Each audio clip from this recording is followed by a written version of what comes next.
What if lang naman, dako jud kaayog bunal ang inyong mabana? Kayahon ba ninyo siya? Tawagan na lang ko sa pangalang Arlene. 25 years old, ug taga Cebu City. DJ Sam, nag-uul kaayo ko sa akong kahimtang karon. Tungod kay napasubo naman gud ko ani akong bana. Kay wa magyud ko makaibaw nga grabe man daay kini siya ka gifted sa hinagiban. As in DJ Sam. Kaingon kag bildi pa niya ang salmunan nga taksanan sa among bugas kaniadto. Grabe ka dako. 3 years mi nga magkauyab ni Berto DJ Sam. Og tungod kay taga-bukid man ko og medyo late pa sa panahon, wadyo ko kapalabot niya hangtod nga wa pa mi makasal.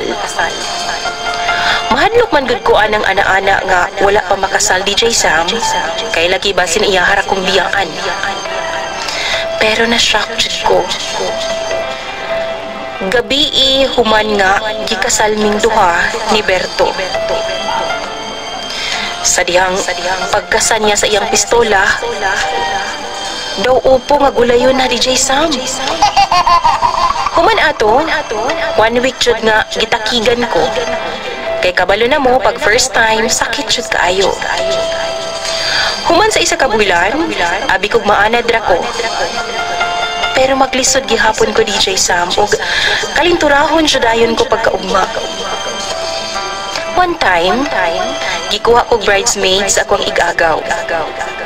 Kasal na niya pagkasunod nga adlaw, ug atul sa gamihangyo si Berto nako. Gibalibaran gyud nako siya DJ Sam kay lagi maglain na pud ang akong lawas human ko niya matirahan. Unya event na sa sunod adlaw. Apan gilain din niya pagsabot DJ Sam. Ingon pa siya, dili na daw ko ganahan niya. O basin daw ni hupas na ang akong gugma niya.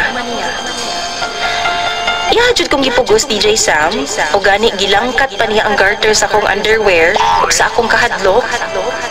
Nidagan ko og wa na ko makahuna-huna og agi sa pultahan. Miambak na ko sa pinakaduol nga bintana. Dayon dagan patabang sa akong mga ginikanan. Apan ang problema, kay dihang gisulti na ako sa akong pamilya ang rason, ila naman hinuon kong gikatawan. Wala nila giseryoso DJ sa mga akong problema, maong naglagot yun ko.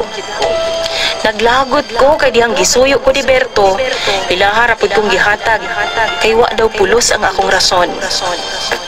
Daghan daw babae nga nangandoy sa akong problema kay Berto. Og ingon pa, di na ko magreklamo og di ko mabalaka. Tungod maigo ra daw na madugay. Ibalik jud ko kay Berto DJ Sam, pero mihangyo jud ko nga dili lang sa niya tirahon kay sakit pa kaayo nga akong batang. Sakit pud ang akong bitiis nga na-injured pa dihang niambak ko sa bintana. Og maayo na lang kay misabot siya. Kulaton na lang daw niya kung kanusta ko maayo. Pero ang tinuod, dili na ko gustong maayo pa DJ Sam, kay sigurado kong tirahon na pud ko niyag taman-taman. Kalinturahon na pud ko, sure na. DJ Sam, unsaon man ni oy? Unta matabangan ko sa imong mga followers.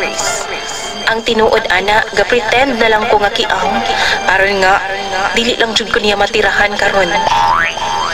Kung kamo naa sa akong sitwasyon, bulagan na lang ba nako si Berto? Or tinuod ang ilang giingon nga maigo ra ni kadugayan? Tambagi daw po ninyo ug akong basahon tanan sa comment section. Imong follower, Arlene.